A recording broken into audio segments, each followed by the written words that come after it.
Yeah, and right now it appears Republican leadership has locked down the votes from various GOP lawmakers that they need to get this thing across the finish line. But nothing is guaranteed in politics. And one thing we don't know yet is where Senator John McCain is on this bill, and he could play a very instrumental role.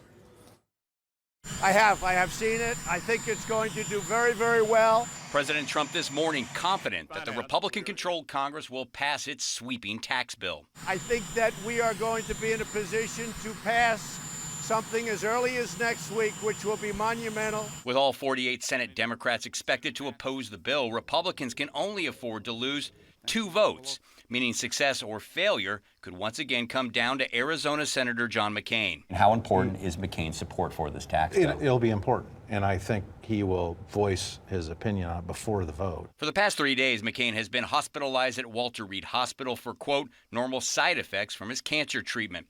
His staff expects McCain will be available to vote next week, despite reports that he's becoming more frail. I'm not sure he'll be the deciding vote because I think the Republicans are beginning to fall in line behind the package. Sure. But if John McCain is capable of being at the floor to cast the vote, he will be there.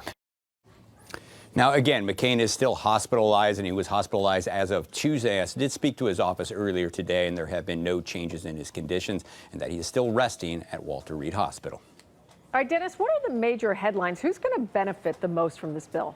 Well, first of all, I think what we want to say that they're shooting for a Tuesday vote on this. And I think as far as the top line from this bill tonight, you're going to see a lot of attention being paid to that corporate tax cut. It's going to be cut from, I believe, around 35% down to 21%, as well as wealthy Americans, couples making over $470,000 a year. They're going to see their taxes cut from about 39.6% down to 37%.